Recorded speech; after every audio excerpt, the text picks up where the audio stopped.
The wisdom of cows, of course, it missed the single most important fact about cows is that they're tasty with salt and pepper. Sorry, I couldn't help it. Dang it, Matt. I'm actually a secondhand vegetarian. I eat animals that eat vegetables. So that's how that works for me.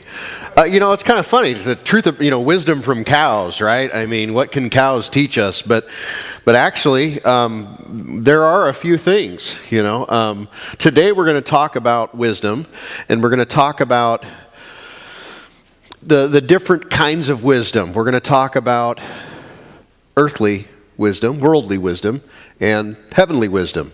And this is something that as we've been reading through the book of James, and we've looked at living life intentionally, we've seen James is kind of building up to this point that we're gonna hit today. And it's really important that we hear the message that he has for us, and that we don't just hear it, but we do it, right? That's what James encourages us. James 1:22, don't just listen to the word, so deceive yourselves. Do what it says, he says. So today we're going to talk about wisdom, and we're just going to kind of dissect it a little bit and see what the differences between these two things are. If you remember, as we've been going through James, one of the things that we see again and again is that kingdom principles and kingdom values, heavenly principles, heavenly values, are completely different, in most cases opposite of what the world thinks. And I mean, he starts it off in the very first part of chapter 1 and says, listen, if you're going through trials, you're blessed. God is doing something amazing in your life. If you're struggling and you're in the middle of a trial right now and it's hammering you, you don't know how blessed you are, because God is using that to refine your faith. You see, now, in the world, we say, boy, if you're going through a hard time, that's too bad for you. Try and suck it up and tough it out and make it through it, and then you'll be okay. But, those aren't things to look forward to. So that heavenly wisdom and that worldly wisdom are two very different things. He goes on and says next that, hey, if you're poor, you should be happy. What? Yeah, you're so blessed if you're poor. And if you're rich, boy, look out, because those riches, those things are going to go away, and you're not going to have them for long. And see, that's just the opposite of how we think, right? I mean, the goal is to be rich, right? Not poor. I mean, poor is pretty easy to do. Rich is tough, But no, that's not what James says. And again, he holds up kind of these heavenly values and ideals versus earthly ones. And today we're going to see that as he talks about wisdom. And wisdom is something that is talked a lot about in the Bible. As a matter of fact, there's a whole book, the book of Proverbs, that is dedicated to the idea of wisdom and finding wisdom. And Solomon talks about it and says, get wisdom no matter what the cost. With everything you have, get wisdom. So it kind of begs the question for us of what's wisdom?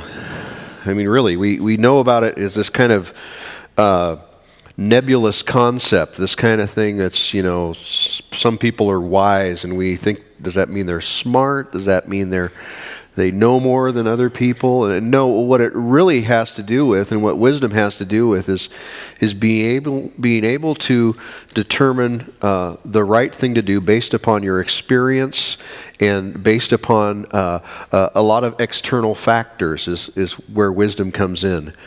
It's not just the merely having knowledge, it's the applying of knowledge and learning. Matter of fact, as you go through the book of Proverbs, that's the main difference between the wise man and the fool. The biggest difference between the wise man and the fool is the fool continues to repeat his mistakes. The wise man still makes mistakes, but he learns from them and he grows from them. So today we're going to be in James chapter 3, and we're going to be looking at verses 13 through 18, and we're going to be talking about how wisdom works. So open with me in your Bibles, if you would, to James 3, 13 through 18, and we'll have the verses up here on the screen if you need. And let's kind of take a look at it and then see what God has to say. It says, "Who is wise and understanding among you? Let him show it by his good life, by deeds done in the humility that comes from wisdom. But if you harbor bitter envy and selfish ambition in your hearts, do not boast about it or deny the truth. Such wisdom does not come down from heaven, but is earthly, unspiritual, of the devil. For where you have envy and selfish ambition, there you find disorder and every evil practice. But the wisdom that comes from heaven is first of all pure, then peace-loving, considerate, submissive, full of mercy and good fruit, impartial and sincere. Peacemakers who sow in peace raise a harvest of righteousness. So I love this passage because it really starts out with kind of a trick question. Who is wise among you? Right? I am, right? I mean, what kind of person answers that question? They probably, it's a trick question. Who's wise among you? So the people who would propose that they are wise, well, you might not be too wise if you're wanting to raise your hand at that question. Yeah. Who is wise among you? And then James talks about the proof of real wisdom. And did you see what he said? He says, who's wise among you? Let him show it by his good life and by deeds done in the humility that comes from wisdom. Good life, okay, we can all get on board with good life. I mean, that's everybody really wants to live a good life, and most people do. They want to live a good life and do the right thing most of the time. You know, that's the goal. Is I want to be a good person, and it's a great goal. Don't get me wrong. I think we should all try and be good people. But then we come across that word humility, and we go, I'm not so sure about humility, Matt. By a good life and deeds done in humility. The stuff that you do and doing it in a humble way. What's that look like? What's humility look like? I love the word that James actually uses for humility. It's the word praus, and it's used by Plato in much earlier Greek literature, and he uses it to describe horses. It's true. Talks about horses. And you go, well, how can a horse be humble? Well, it's the idea behind this is that it's an animal that has great power and great strength, and yet shows incredible control and submission to its rider. If you've ever been on a horse, you know how big and strong they are. They can be downright scary, especially if you've got a crazy horse. I mean, they'll just send you off and there's nothing you can do. But the idea of humility is that idea of, okay, I'm going to let this person get on my back and tell me what to do. That's kind of what James means when he talks about this humility. Good deeds done in humility. Doing the right stuff, but doing it in the right way. See, because oftentimes we do the right stuff, but we do it with ulterior motives. And it really looks good because we're doing the right stuff, right? And everybody thinks we're doing it for the right motives, but of course we know that we're really doing it out of our own selfish ambition, out of our own envy. And that's what he digs into. He says that if you harbor bitter envy and selfish ambition in your hearts, do not boast about it or deny the truth. Bitter envy and selfish ambition. Ooh. Is that me? Pardon me. I don't know what that was.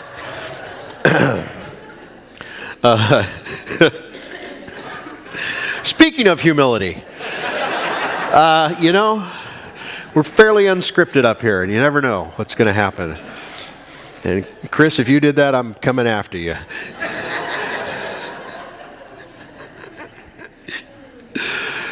Bitter envy and selfish ambition.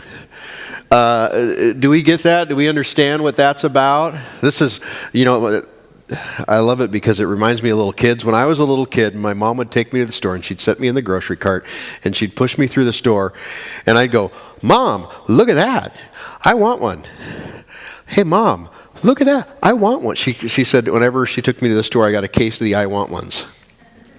And I want one. That was like this, you learn how to talk and you learn how to say, get me that. I want that. And that's how kids are wired, right? But guess what?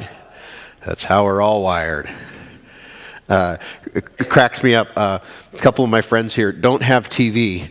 They have a TV, but they don't have any cable. They just have Netflix. And because of the fact that they just have Netflix, their kids know a lot less about greed and envy than most kids do. As a matter of fact, she says, it's great because when it comes time for toys, I can buy last year's toys, and they think it's the greatest thing on earth. They don't know that it's not the newest set of Legos that just came out. They're just happier Legos, And it's something that, boy, we get the I want ones. And then we get older as adults, and we don't just get the I want ones, we get the I deserve that. I should have that. Even better, that'll make me happy. And we do. We get this focus on stuff. And that's what James is talking about here. If you harbor bitter envy and selfish ambition in your hearts, don't boast about it and don't deny the fact that it's the truth. He goes on and says, such wisdom comes down not from heaven, but is earthly, unspiritual, of the devil. For where you have envy and selfish ambition, there you find disorder in every evil practice. Envy and selfish ambition. Do you know that we have an entire industry in our country that is based upon envy and selfish ambition? Really?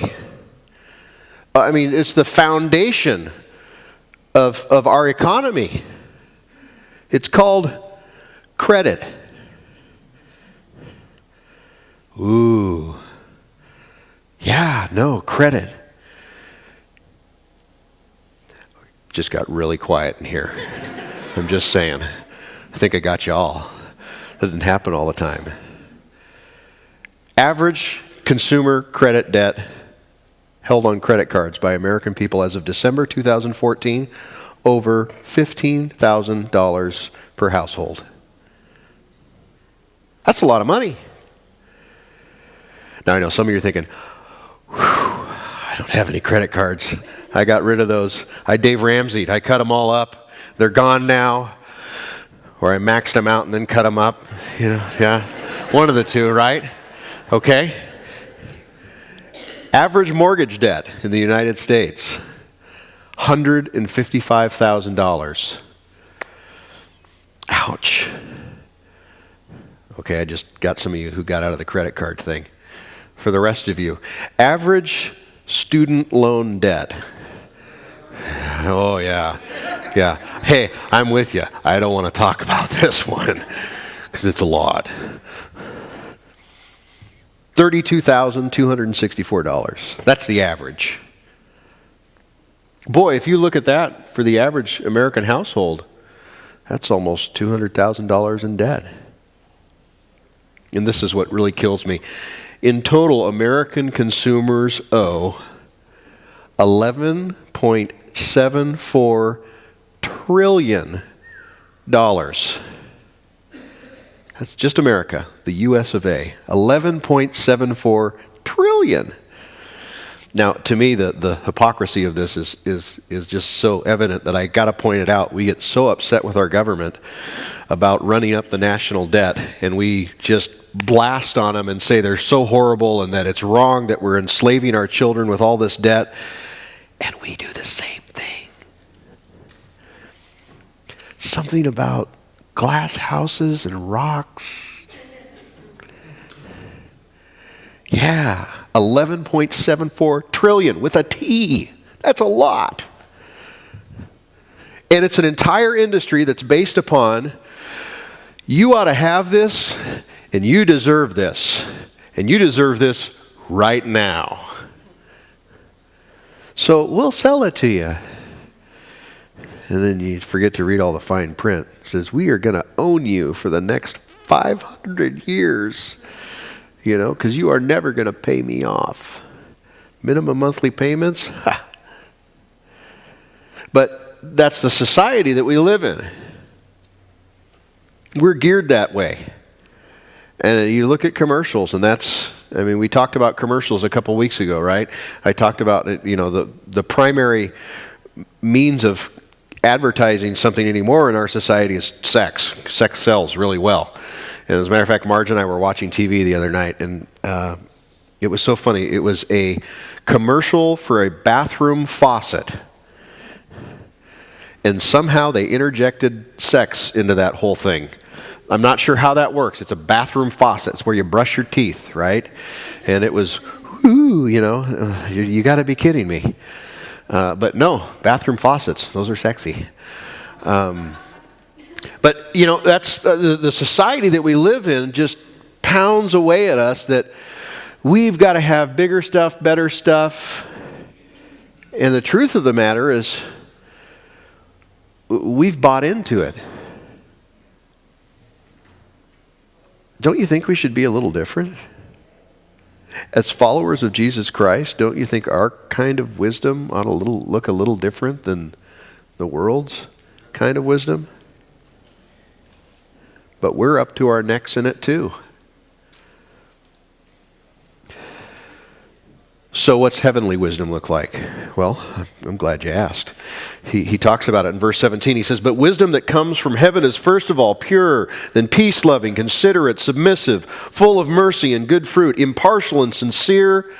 Peacemakers who sow in peace raise a harvest of righteousness." Boy, he gives us a great list of things that heavenly wisdom looks like. It's peace-loving. That is, it brings people together. It solves and resolves conflict. It prefers to live in a place of peace rather than having conflict with each other. It's considerate. It's careful not to harm or inconvenience other people. It looks to others and is mindful of them. It's submissive. Ooh, that's a bad word in our society. Submissive and submit. We don't like that at all.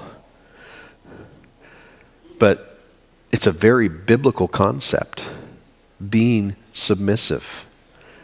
Allowing yourself to conform to someone else's will. I don't know if I like the sound of that. Hey, guess what? If you're a Christian and you're not submissive, you're doing it wrong. We are to submit ourselves to Christ. We're to put His will above our will.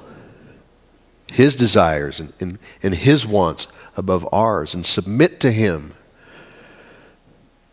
Well, how else is it? It's merciful. I love that word, mercy. It's such a great word. To be full of mercy, to be merciful, and it's the idea of compassion or forgiveness to someone with whom you have the ability to punish or to judge. We're to have mercy. When you've got them dead to rights, it's to forgive them. That's what heavenly wisdom looks like. It's impartial. It treats people fairly. It doesn't favor someone because of one thing or the other, but it's fair, and it wants the best for all. And finally, it's sincere. It's free from pretense. It's free from deceit. It comes from the heart. It comes from genuine, heartfelt feelings. That's a great list of stuff. I mean, it's a really good list of stuff. But you know what? That list flies in the face of our society. You know what we're really all about here in America? It was coined many years ago. The American dream. It sounds so grand, the American dream. That's what we want. It's the American dream, right? We want that little house with a white picket fence. I mean, that's part of the American dream, right? To become self-made people, to progress, to advance in life, to be successful, to get better and stronger, to make more money, to have more stuff, to get a bigger house and a bigger car or a bigger boat, and to just get more, and to climb your way up the ladder until you're the top dog so you can have more power and more authority and more influence and more money. That's the American dream. It really is. And we see people who do that and we say, oh, good job. That there is a self-made man. He did it. He worked hard. He put in the hours. He dedicated himself. And now he's reaping the benefits. That's the American dream. And that is as counter to what the Bible teaches as anything. And yet we've all bought it hook, line, and sinker. You see, what heavenly wisdom looks like is completely different. It thinks of others. It submits to others. It desires to help and build others, to promote peace. It's compassionate, it's sincere, it's all of those things. None of which are highly sought after by our society in whole. I mean, we say it's good stuff, but that's not how we act. And I know you're thinking, Matt, if I lived peace-loving, considerate, submissive, merciful, if I lived a life like that, I would get walked all over, I mean, I'd just get trampled on. I would have an unsuccessful business. I would just, I couldn't do it. I want to suggest to you that we actually have a very good example of what this looks like. We have an incredibly good example of what this looks like within these pages. It's the Sunday school answer to every question, right? Jesus. Really. And look at his life. You want to talk about a life far removed from the American dream? Look at Jesus. I mean, talk about the dumbest plan of all for impacting the world. He picked 12 guys that were primarily nobodies. Half of them were fishermen, and if you've ever been around fishermen, you know they lie and they cuss, right? Sorry, fishermen, I'm one of you. I do the same thing. One of them was a traitor, and he knew that right out of the gate. And yet, Jesus poured himself into these 12 guys. He made them the center of his ministry, of his focus. And that's what he poured himself into during his time on earth. The year Jesus died, I'm sure if you would have checked the front page of Forbes magazine, his picture would not be on it. The most influential man in the world. He wouldn't have even been a blip on the radar. Well, why is that? Well, because he was peace-loving and sincere and merciful and impartial. He was all of those things. And he modeled it to 12 guys that were primarily nobodies. It doesn't sound like a really good church growth plan to me. I think what the church growth experts would do with this today, you got to change your model a little bit, Jesus. You're not, you need maximum impact. And I don't think this whole 12-guy thing is really going to work. And you keep ticking a lot of people off and sending them away. That's probably not good. Try not to be quite so controversial. But you see, heavenly wisdom looks a whole lot different than earthly wisdom. And Jesus gave us that model in the life that he lived. And from a worldly perspective, he was a failure. He was executed. He was sent to a cross. He died a criminal's death. It's pretty ignoble. It's not a very good way to go.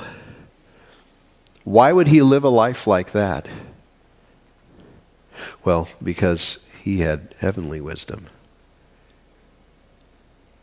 And because he submitted himself to his Father's will, because he was that peace-loving, considerate, impartial, sincere person that he was, he changed the world. I know he changed my life.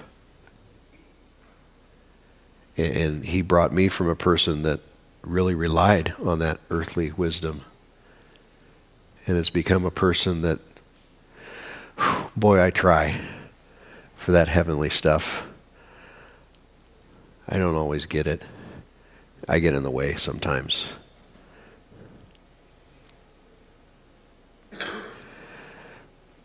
One of the hardest things for me as a Christian and just as a person is not getting even. I've developed this very great sense of wounded pride over the years.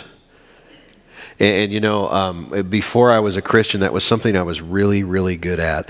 Boy, you mess with me, I am going to nail you to the wall. I will make your life miserable. You will remember the day you messed with me. And that was a big part of life for me. My own self-respect and pride. And honestly, I still struggle with that because people still mess with me.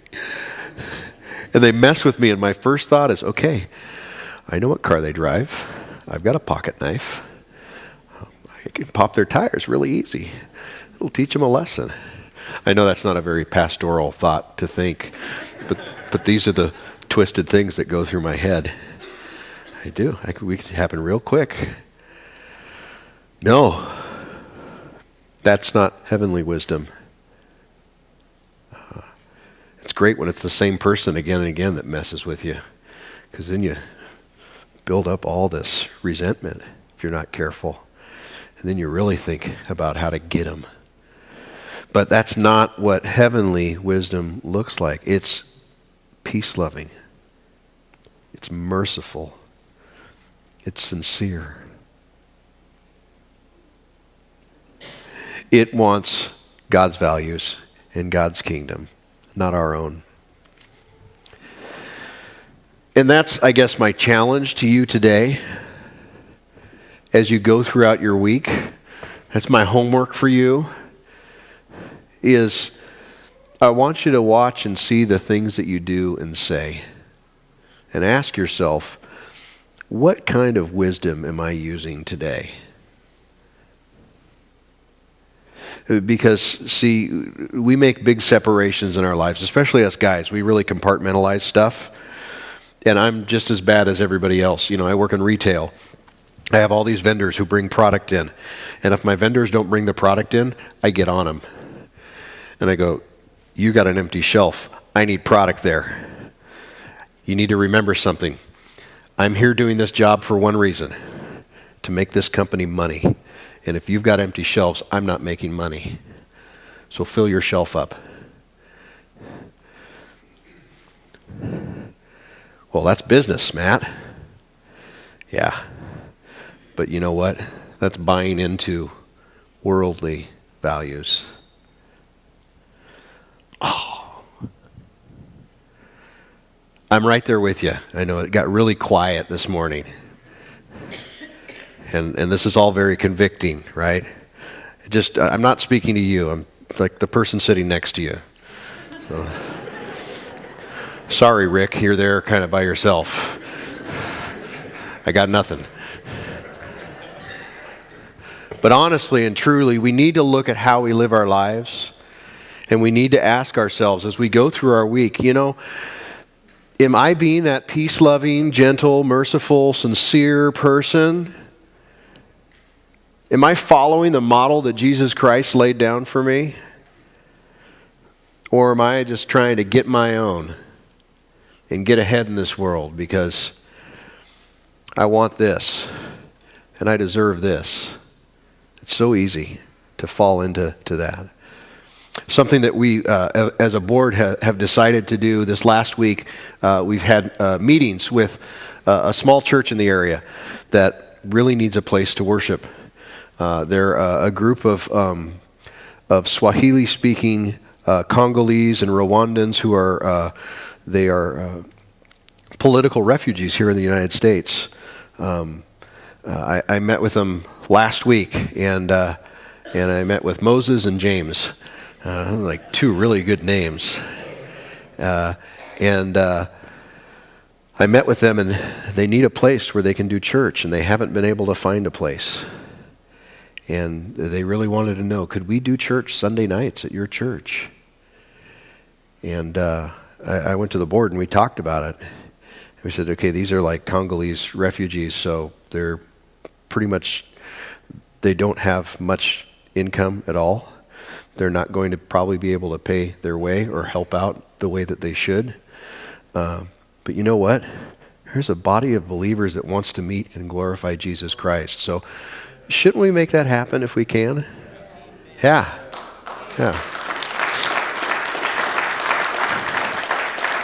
So yesterday, actually, I met with them again, and we kind of laid out what our agreement's going to be, and we have this document for renting our space, and it's pretty funny because it's about 15 pages long, and it's full of stuff that it's all legalese, lawyer speak kind of stuff.